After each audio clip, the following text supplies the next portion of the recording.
Welcome to Inflect, a podcast presented by FlexPoint Consulting, where we talk about navigating the critical inflection points of business and life. I'm Kim Ehrman, taking the mic today from Michael Daehne to share what barbecue and business transformation have in common. Yeah, you heard that right, barbecue. Loyal listeners of the show will know that Michael has a deep and abiding love for barbecue. In fact, he even worked at a barbecue restaurant in high school, which he says is the hardest job he's ever had. He loves to tell the story of one time he had an angry customer throw barbecue sauce on him, which I'm sure taught perseverance that has served him well over the years. But what do barbecue and business transformation have in common, you may ask? There's more here than meets the eye. They both have simple origins, but today the version of them is expensive and difficult to do well. Success requires a mix of art and science, which means that everyone's doing it, but few are doing it well. That's because the process turns out to be more important than the tools, and you really can't rush it, barbecue or business transformation. Since at FlexPoint, we care deeply about both barbecue and business transformation, and excelling in them can be tricky, we compiled 5 lessons that apply to both. They include: make a plan before you light the fire, keep it simple, stupid, measure, monitor, and adjust, pack your patience and survive the stall, and don't over-index on the sauce. We hope this playful comparison will equip you for success in one or both of these arenas. So let's get into the tips for success. Lesson number 1, make a plan before you light the fire. In barbecue, this looks like understanding how long will it take to cook this kind of meat at this kind of temperature? What wood will I use? When do I expect certain milestones to occur? Am I available at those times? In business transformation, this looks like taking time to assess where you are today, envisioning a better future enabled by modern technologies, and then building an actionable transformation roadmap. Those who have worked with us have seen the roadmap methodology that we follow around baselining current state, envisioning future state, defining and evaluating gaps, and then road mapping how to get from here to there. Lesson number 2, keep it simple, stupid. We often talk with clients and colleagues about why 3 and 4 transformation efforts fail to meet expectations. There are plenty of reasons that things can go poorly, but the most frequent reason we see is overcomplicating the project. We typically come at business transformation with an overarching objective. It might be cost cutting, it might be developing new capabilities, modernizing a technology stack, competing better in an industry. And then as we go, the simple vision gets additional items piled on, and that simple vision starts to get noisy, starts to get complex, and then the project risk, frankly, increases. In barbecue, some of the great pitmasters make a brisket with just salt and pepper. They focus on executing well a very simple recipe. And so from a business transformation perspective, we again want to focus on executing a simple objective really well. We want to be relentlessly skeptical of efforts to expand scope, to add complication, to just throw things into the plan because we're already working on something similar. Whether you're smoking a great brisket or delivering game-changing transformation, simplicity is crucial. Lesson number 3, measure, monitor, and adjust.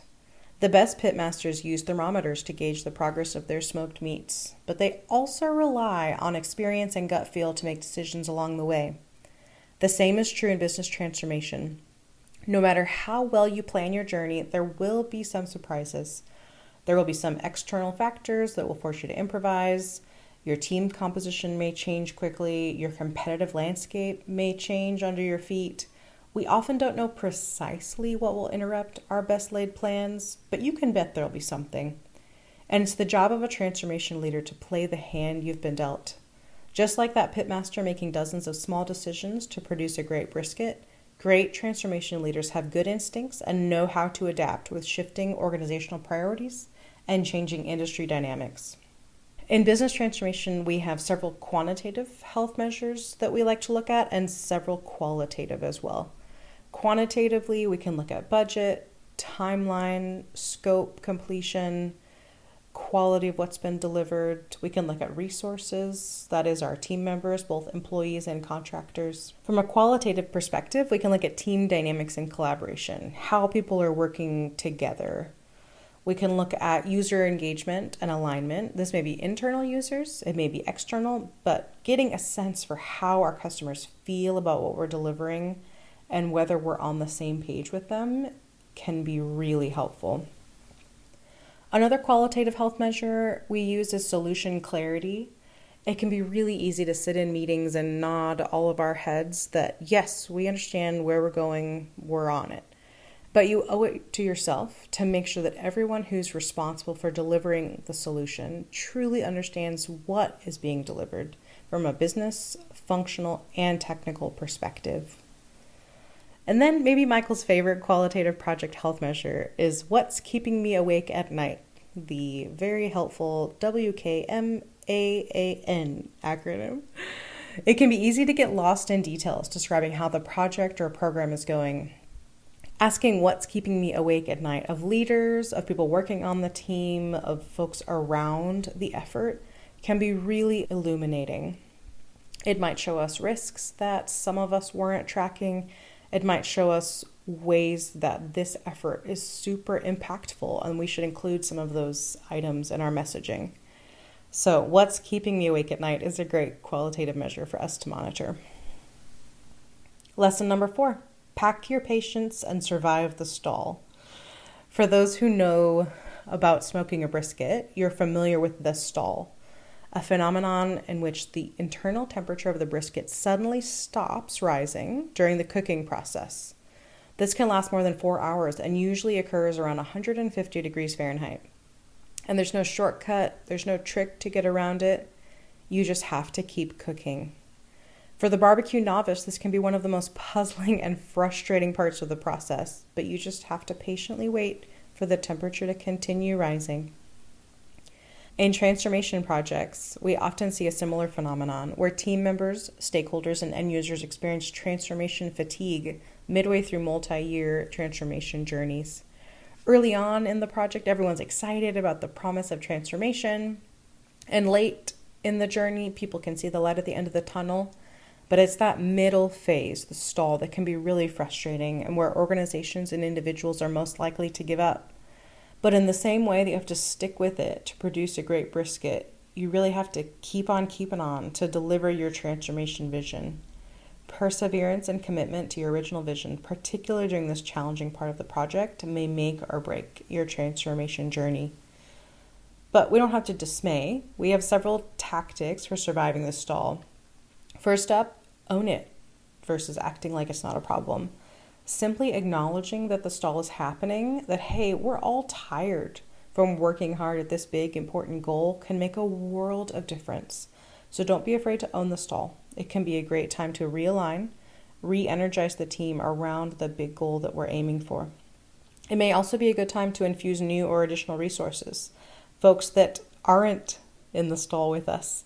Maybe they've been with the company but have been working on other things. Maybe they're new employee or contractor team members.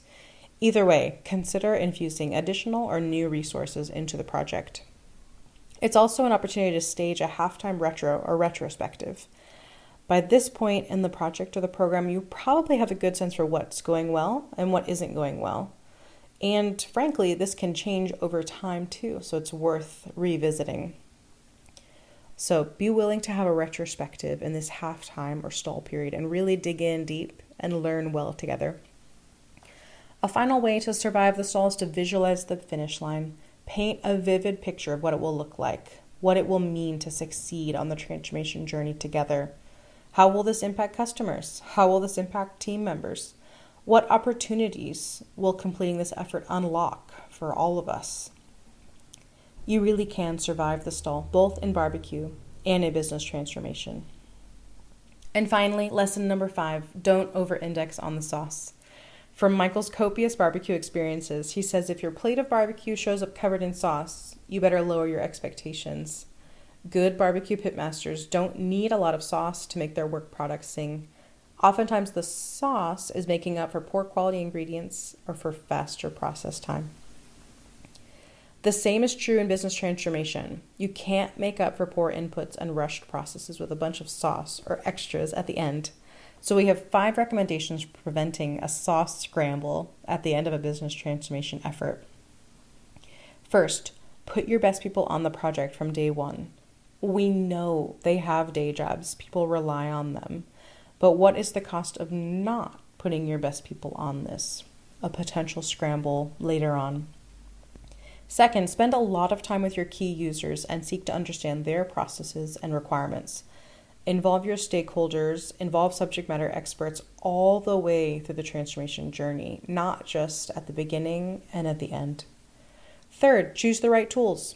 And the right tools are those that solve the challenge at hand in a scalable manner. They may not be the cheapest, but they probably also aren't the one tool to do everything. So keep both of those guardrails in mind as you're considering tools. Fourth, choose the right partners. Again, they may not be the cheapest. We wouldn't recommend that as the only benchmark. The right partner is someone who truly invests in your success, who contributes expertise, skill, experience, perspective that is outside of what you could have gotten within the organization. And the right partner at different phases of the journey can also be different. There may be a partner that's best for defining strategy. There may be a different partner that's best for implementing the strategy. Just make sure that that partner is a person or a team that enables you to shine at the end of the day. And finally, align on your process and methodology and stick to it. Within FlexPoint, we've seen many methodologies. These are various combinations of waterfall, agile, lots of combinations of both of those. And trust me, you can make many methodologies work.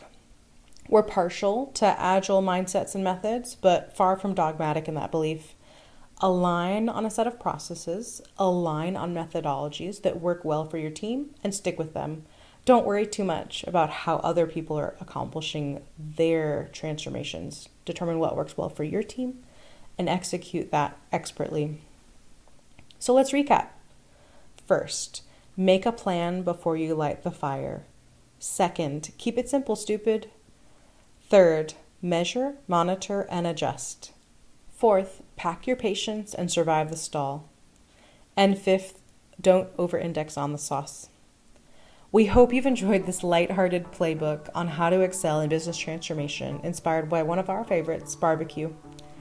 If the FlexPoint team can be of any assistance in helping apply these lessons to your current set of opportunities, please let us know. We'd be happy to help.